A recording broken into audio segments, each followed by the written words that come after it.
ಹೆಚ್ಚಿನ ಮಾಹಿತಿ ಪಡೆಯೋಣ ವಾಹಿನಿಯ ಪ್ರಧಾನ ಸಂಪಾದಕರಾದ ಹೊನ್ನಾಳಿ ಚಂದ್ರಶೇಖರ್ ಅವರಿಂದ. ಹೊನ್ನಾಳಿ ಚಂದ್ರಶೇಖರ್ ಅವರೇ, 5 ವರ್ಷ ನಾನೇ ಸಿಎಂ ಅಂತ ಸಿದ್ದರಾಮಯ್ಯ ಸ್ಪಷ್ಟನೆ ಕೊಟ್ಟಿದ್ದಾರೆ. ಪವರ್ ಶೇರಿಂಗ್ ವಿಚಾರ ತುಂಬಾ ಚರ್ಚೆಗೆ ಬರ್ತಾ ಇದೆ. ಈ ಕುರಿತ ಅಪ್ಡೇಟ್ಸ್ ಏನಿದೆ? ಮೇಘ, ಅಚ್ಚರಿ ಅಂತ ಅಂದ್ರೆ ನಿನ್ನೆ ಕೇವಲ 24 ಗಂಟೆಗಳ ಮೊದಲು ಮುಖ್ಯಮಂತ್ರಿ ಸಿದ್ದರಾಮಯ್ಯ ಅವರು ದೆಹಲಿಯಲ್ಲಿ ಎಲ್ಲಾ ಮಾಧ್ಯಮದರ ಜೊತೆ ಮಾತನಾಡಿ ಮತ್ತೆ ಬಹಿರಂಗವಾಗಿ ಅವರು ಹೇಳಿಕೆಯನ್ನ ಕೊಟ್ಟು ಪೂರ್ಣಾವಧಿಗೆ ನಾನೇ ಮುಖ್ಯಮಂತ್ರಿ ಆಗಿರ್ತೇನೆ ಅನ್ನುವಂತ ಮಾತನ್ನ ಹೇಳಿದ್ರು. ಅದನ್ನ ಸ್ವಲ್ಪ ಸುದೀರ್ಘವಾಗಿನೇ ಮಾತನಾಡಿದ್ರು ದೆಹಲಿಯಲ್ಲಿ ಮಾತಾಡ್ಬೇಕಾದ್ರೆ. ಅಂದ್ರೆ ಅಲ್ಲೇ ಅವ್ರು ಹೇಳ್ಬೇಕಾದ್ರೆ ಅಲ್ಲಿ ಮುಖ್ಯಮಂತ್ರಿ ಹುದ್ದೆ ಖಾಲಿ ಇಲ್ಲ ಅಂತೇಳಿ ಉಪಮುಖ್ಯಮಂತ್ರಿ ಡಿ.ಕೆ. ಶಿವಕುಮಾರ್ ಅವರೇ ಹೇಳ್ತಾ ಇದ್ದಾರೆ. ಅಧಿಕಾರ ಹಸ್ತಾಂತರದ ಯಾವುದೇ ಒಪ್ಪಂದನೂ ಆಗಿಲ್ಲ. 5 ವರ್ಷ ನಾನೇ ಸಿಎಂ ಆಗಿ ಮುಂದುವರಿತೀನಿ. ಹಾಗಿದ್ರು ಸಹ ಈ ಗಾಳಿ ಸುದ್ದಿಗಳು ಏಕೆ? ಏನೇ ಆದ್ರೂ ನಾನು ಹೈಕಮಾಂಡ್ ತೀರ್ಮಾನಕ್ಕೆ ಬದ್ಧನಾಗಿರ್ತೇನೆ ಅನ್ನುವಂತ ಮಾತನ್ನ ಹೇಳಿದ್ರು. ಅಂದ್ರೆ ಡಿ.ಕೆ. ಶಿವಕುಮಾರ್ ಅವರಿಗೆ ಶಾಸಕರ ಬೆಂಬಲ ಇಲ್ಲ, ನನಗೆ ಶಾಸಕರ ಬೆಂಬಲ ಇದೆ. ಕೆಲವರು ಡಿ.ಕೆ. ಶಿವಕುಮಾರ್ ಅವ್ರ ಪರವಾಗಿ ಮಾತಾಡ್ತಿರ್ಬೋದು, ಆದ್ರೆ ಬಹುಸಂಖ್ಯಾತರು ನನ್ನ ಪರವಾಗಿದ್ದಾರೆ ಅನ್ನುವಂತ ಮಾತನ್ನ ಹೇಳಿದ್ರು. ಅಂದ್ರೆ ಅವರು ದೆಹಲಿಯಲ್ಲಿ ಮಾತಾಡ್ತಾ ಬಹಳ ಸುದೀರ್ಘವಾಗಿ ಈ ಕುರಿತಂತೆ ಅವರು ವಿವರಣೆಯನ್ನ ಕೊಟ್ಟಿದ್ರು. ಆ ಕುರಿತಂತೆ ಚರ್ಚೆನೇ ಇಲ್ಲ, ಒಪ್ಪಂದನೇ ಇಲ್ಲ, ಏನು ಇಲ್ಲ. ಯಾಕೆ ನೀವು ಹೀಗೆ ಮಾಡ್ತೀರಿ, ಯಾಕೆ ಗಾಳಿ ಸುದ್ದಿ ಹಬ್ತಾ ಇದೆ ಅನ್ನುವಂತ ಮಾತನ್ನ ಹೇಳಿದ್ರು. ಖರ್ಗೆ ಅವ್ರನ್ನ ಭೇಟಿ ಮಾಡಿದ್ರು ಇದಕ್ಕಿಂತ ಮುಂಚೆ. ಈ ನಡುವೆ ಡಿ.ಕೆ. ಶಿವಕುಮಾರ್ ಅವರು ಸೋನಿಯಾ ಗಾಂಧಿ ಅವರ ನಿವಾಸದಲ್ಲಿ ಪ್ರಿಯಾಂಕಾ ಗಾಂಧಿ ಅವರನ್ನ ಭೇಟಿ ಮಾಡಿ ಮಾತನಾಡಿದ್ರು ಅಂತ ಏನು ಮಾಹಿತಿ ಇತ್ತು. ಅದಾದ ನಂತರ ಚಟುವಟಿಕೆಗಳು ಜಾಸ್ತಿ ಆಗಿತ್ತು ಕರ್ನಾಟಕ ರಾಜ್ಯದ ರಾಜಕೀಯ ವಲಯದಲ್ಲಿ. ಹಾಗಾಗಿ ಮುಖ್ಯಮಂತ್ರಿ ದೆಹಲಿಗೆ ಹೋಗಿದ್ರು. ಈ ಕಡೆ ಮುಖ್ಯಮಂತ್ರಿಗಳ ಪರ ಸಚಿವರ ನಿವಾಸಗಳಲ್ಲಿ ಸಭೆಗಳು ನಡೆಯಕ್ಕೆ ಶುರುವಾಯಿತು. ಜಾರಕಿಹೊಳಿ ಅವರ ನಿವಾಸದಲ್ಲಾಗಿರ್ಬೋದು, ಸತೀಶ್ ಜಾರಕಿಹೊಳಿ ನಿವಾಸದಲ್ಲಾಗಿರ್ಬೋದು, ಬೇರೆ ಎಲ್ಲರೂ ಸಹ ಮಾತಾಡ್ಲಿಕ್ಕೆ ಶುರು ಮಾಡಿದ್ರು. ಇತ್ತ ಡಿ.ಕೆ. ಶಿವಕುಮಾರ್ ಅವರ ಬೆಂಬಲಿಗ ಶಾಸಕರು ಸಹ ಬಹಿರಂಗವಾಗಿ ಮಾತಾಡ್ಲಿಕ್ಕೆ ಶುರು ಮಾಡಿದ್ರು. ಕನಕಪುರ, ರಾಮನಗರ ಶಾಸಕರಾಗಿರ್ಬೋದು, ಇವರೆಲ್ಲ ಅವ್ರಿಗೆಲ್ಲ ನೋಟಿಸ್ ಕೊಡ್ತೀವಿ ಆ ತರದ್ದು ಅವಾಗ್ಲೇನೆ ಡಿ.ಕೆ. ಶಿವಕುಮಾರ್ ಅವರು ಸ್ಪಷ್ಟನೆ ಕೊಟ್ಟಿದ್ರು. ಈಗ ಮುಖ್ಯಮಂತ್ರಿಯಾಗಿ ಸಿದ್ದರಾಮಯ್ಯ ಇದ್ದಾರೆ, ಆ ರೀತಿ ಯಾರೋ ಮಾತಾಡಬಾರದು ಶಾಸಕರು, ನಾನು ಅವರಿಗೆ ನೋಟಿಸ್ ಕೊಡ್ತೇನೆ ಅಂತ ಹೇಳಿದ್ರು. ಮುಖ್ಯಮಂತ್ರಿ ಹುದ್ದೆ ಖಾಲಿ ಇಲ್ಲ ಅಂತ ಹೇಳಿದ್ರು. ಮತ್ತೆ ಅವರು ಇನ್ನೊಂದು ಮಾರ್ಮಿಕವಾಗಿ ಒಂದು ಮಾತನ್ನ ಹೇಳಿದ್ರು, ನನಗೆ ಬೇರೆ ಆಯ್ಕೆ ಇಲ್ಲ ಅನ್ನುವಂತ ಮಾತನ್ನು ಡಿ.ಕೆ. ಶಿವಕುಮಾರ್ ಹೇಳಿದ್ರು.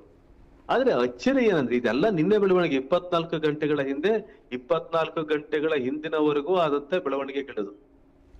ಆದ್ರೆ ಅಚ್ಚರಿ ಏನಂದ್ರೆ ಇವತ್ತು ಅಂದ್ರೆ ದೆಹಲಿಯಲ್ಲಿ ಏನ್ ಮಾತಾಡಿದ್ರು ಅದಾದ 24 ಗಂಟೆಗಳ ನಂತರ ಮತ್ತೆ ಮುಖ್ಯಮಂತ್ರಿ ಸಿದ್ದರಾಮಯ್ಯ ಹೇಳ್ತಾ ಇದ್ದಾರೆ, ಆ ಕುರಿತಂತೆ ಯಾವುದೇ ಚರ್ಚೆ ಆಗಿಲ್ಲ, ಯಾವುದೇ ಒಡಂಬಡಿಕೆ ಆಗಿಲ್ಲ, ಅಧಿಕಾರ ಹಸ್ತಾಂತರದ ಯಾವುದೇ ವಿಷಯನೂ ಇಲ್ಲ, ಯಾವುದೇ ಚರ್ಚೆನೂ ಇಲ್ಲ, ಏನೂ ಇಲ್ಲ.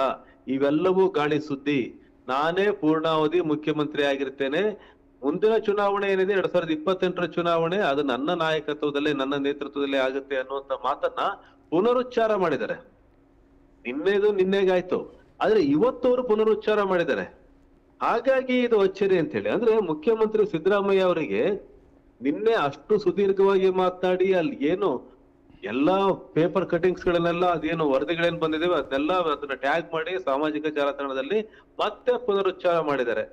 ಅಂದ್ರೆ ಯಾಕೆ ಪುನರುಚ್ಚಾರ ಮಾಡಿದ್ರೆ ಇವರು, ಯಾಕೆ ಪದೇ ಪದೇ ಸಿದ್ದರಾಮಯ್ಯ ಅವರು ನಾನೇ ಪೂರ್ಣಾವಧಿ ಮುಖ್ಯಮಂತ್ರಿ ಅಂತ ಪದೇ ಪದೇ ಹೇಳ್ಬೇಕಾದಂತ ಒಂದು ಸಂದರ್ಭ ಒದಗಿ ಬಂದಿದೆ ಅನ್ನೋದು ಅಚ್ಚರಿ ಕಾರಣ ಆಗಿದೆ. ಆಮೇಲೆ ನಿನ್ನೆ ಬೆಳವಣಿಗೆ ಆಗಿರ್ಬೋದು, ಇವತ್ತಿನ ಅವರ ಸಾಮಾಜಿಕ ಜಾಲತಾಣದಲ್ಲಿ ಹಾಕಿದಂತ ಹೇಳಿಕೆ ಆಗಿರ್ಬೋದು, ಇವನ್ನೆಲ್ಲವನ್ನು ಗಮನಿಸಿದಾಗ ಒಂದು ಅಂಶ ನಮ್ಮ ಗಮನ ಸೆಳೆಯುತ್ತೆ. ಹೈಕಮಾಂಡ್ ತೀರ್ಮಾನಕ್ಕೆ ಬದ್ಧನಾಗಿದ್ದೇನೆ, ಡಿ.ಕೆ. ಶಿವಕುಮಾರ್ ಅವರು ಸಹ ಹೈಕಮಾಂಡ್ ತೀರ್ಮಾನಕ್ಕೆ ಬದ್ಧರಾಗಿದ್ದಾರೆ ಅನ್ನುವಂತ ಮಾತನ್ನ ಹೇಳಿದ್ದಾರೆ. ಆದ್ರೆ ಸಾಮಾನ್ಯವಾಗಿ ಜನ ಏನ್ ನೋಡ್ತಾರೆ ಅಂದ್ರೆ ಈ ಕೊನೆಯ ವಾಕ್ಯ ಇದೆಲ್ಲ ಇದಕ್ಕೆ ಹೆಚ್ಚು ಇಂಪಾರ್ಟೆನ್ಸ್ ಕೊಡೋದಿಲ್ಲ. ಅದಕ್ಕಿಂತ ಮುಂಚೆ ಏನ್ ಹೇಳಿದ್ರು, ಪೂರ್ಣಾವಧಿ ಸಿಎಂ ನಾನೇ, ನೇತೃತ್ವ ನಂದೇ, ನೆಕ್ಸ್ಟ್ ಚುನಾವಣೆ ನೇತೃತ್ವ ನಂದೇ ಅಂತ ಹೇಳ್ತಿರ್ತಾರೆ. ಈ ಕಡೆ ಡಿ.ಕೆ. ಶಿವಕುಮಾರ್ ಹೇಳ್ತಿರ್ತಾರೆ ಅದು ನನಗೆ ಅಲ್ಲೂ ಯಾವುದೇ ಒಂದು ಬದಲಾವಣೆ ಅವಶ್ಯಕತೆ ಇಲ್ಲ, ಅಗತ್ಯ ಇಲ್ಲ, ಅವರೇ ಮುಖ್ಯಮಂತ್ರಿ ಮುಂದುವರಿತಾರೆ, ಆ ತರದ್ ಯಾವ್ದು ಇಲ್ಲ, ಮತ್ತೆ ನನಗೆ ಬೇರೆ ಆಯ್ಕೆಗಳಿಲ್ಲ ಅಂತ ಹೇಳ್ತಾರೆ. ಆದ್ರೆ ಇಬ್ರು ಹೇಳ್ತಕ್ಕಂತ ಒಂದು ಮಾತೇನಿದೆ, ಹೈಕಮಾಂಡ್ ನಿಯಮಕ್ಕೆ, ಹೈಕಮಾಂಡ್ ತೀರ್ಮಾನಕ್ಕೆ ನಾನು ಬದ್ಧನಾಗಿರ್ತೇನೆ ಅಂತೇಳಿ. ಆಕ್ಚುಲಿ ಇದೇ ಬಹಳ ಮುಖ್ಯವಾದ ವಾಕ್ಯ. ಸಿಎಂ ಸಿದ್ದರಾಮಯ್ಯ ಏನಾದ್ರೂ ಹೇಳಿರ್ಬೋದು, ಡಿ.ಕೆ. ಶಿವಕುಮಾರ್ ಅವ್ರು ಏನ್ ಬೇಕಾದ್ರೂ ಹೇಳಿರ್ಬೋದು, ಯಾರ್ ಏನ್ ಬೇಕಾದ್ರೂ ಹೇಳ್ಬೋದು. ಆದ್ರೆ ಹೈಕಮಾಂಡ್ ಹೇಳುತ್ತೆ ಇವ್ರು ಮುಂದುವರಿಬೇಕು ಬಿಡ್ಬೇಕು, ಇವ್ರು 2.5 ವರ್ಷ ಸಾಕು, 2.5 ವರ್ಷ ಇವ್ರು ಇರ್ಬೇಕಾ, ಅದು ಏನಾಗ್ಬೇಕು, ಪೋರ್ಟ್ಫೋಲಿಯೋ ಚೇಂಜ್ ಆಗ್ಬೇಕಾ, ಹೈಕಮಾಂಡ್ ಹೇಳುತ್ತೆ, ಪಕ್ಷದ ಹೈಕಮಾಂಡ್ ಹೇಳುತ್ತೆ. ಅದೇ ಪಕ್ಷದ ಹೈಕಮಾಂಡೇ ಅಂತಿಮ ಅಂತ ಇವರಿಬ್ಬರ ಧ್ವನಿಯಲ್ಲೂ ಇದ್ದಾಗ, ಇವರಿಬ್ರು ಸಹ ಪಕ್ಷದ ಹೈಕಮಾಂಡ್ ನ ಮನವೊಲಿಸೋಕೆ, ಪಕ್ಷದ ಹೈಕಮಾಂಡ್ಗೆ ತಮ್ಮ ಅಹವಾಲವನ್ನು ಒಪ್ಪಿಸೋಕೆ ಪದೇ ಪದೇ ಹೋಗ್ತಾರೆ. ಹಾಗಾಗಿ ಇವ್ರು ಏನ್ ಹೇಳಿದ್ರು ಸಹ ಪಕ್ಷದ ಹೈಕಮಾಂಡ್ ಏನ್ ಹೇಳುತ್ತೆ ಆಗಿರುತ್ತೆ.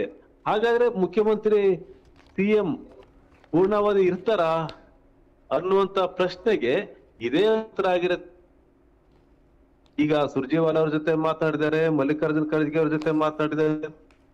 ಇವರೆಲ್ಲರ ಜೊತೆ ಮಾತಾಡಿದ ನಂತರ ಪೂರ್ಣಾವಧಿ ನಾನೇ ಸಿಎಂ, ಇನ್ಮೇಲೆ ಆ ಚರ್ಚೆಗೆ ಅವಕಾಶ ಇಲ್ಲ, ಇನ್ಮೇಲೆ ಆ ವಿಷಯ ಬಿಟ್ಬಿಡಿ ಅನ್ನುವಂತ ಮಾತನ್ನ ದೃಢವಾಗಿ ಡಿ.ಕೆ. ಶಿವಕುಮಾರ್ ಅವರು ಅಷ್ಟು ದೃಢವಾಗಿ ಹೇಳ್ತಾ ಇಲ್ಲ. ಅಂದ್ರೆ ಅವರು ದೃಢವಾಗಿ ಹೇಳ್ತಕ್ಕಂತ ಜಾಗದಲ್ಲಿ ಇಲ್ಲ. ಹಾಗಾಗಿ ಮುಂದಿನ ದಿನಗಳಲ್ಲಿ ಈ ಏನು ಕುರ್ಚಿ ಬಗ್ಗೆ ಚರ್ಚೆ ಇದೆ, ಕಾಂಗ್ರೆಸ್ನ ಒಳಗೆ ಏನ್ ಚರ್ಚೆ ಇದೆ, ಮತ್ತು 2 ಪವರ್ ಸೆಂಟರ್ ಮುಖ್ಯಮಂತ್ರಿ ಸಿದ್ದರಾಮಯ್ಯ ಮತ್ತು ಉಪಮುಖ್ಯಮಂತ್ರಿ ಡಿ.ಕೆ. ಶಿವಕುಮಾರ್ ಇವರಿಬ್ಬರ ನಡುವಿನ ಈ ತಿಕ್ಕಾಟ ಬಹಳ ಅಂತರಂಗವಾಗಿ, ಬಹಳ ಸೂಕ್ಷ್ಮವಾಗಿ ನಡೀತಿರ್ತಕ್ಕಂತ ಈ ಪೈಪೋಟಿ ಇದು ಯಾವಾಗ ಅಂತ್ಯ ಕಾಣುತ್ತೆ ಅಂತ ಕಾದ್ ನೋಡ್ಬೇಕಾಗಿದೆ ಇನ್ನು ಬೇಗ. ನಿಮ್ಮೆಲ್ಲ ಮಾಹಿತಿಗಾಗಿ ಧನ್ಯವಾದಗಳು.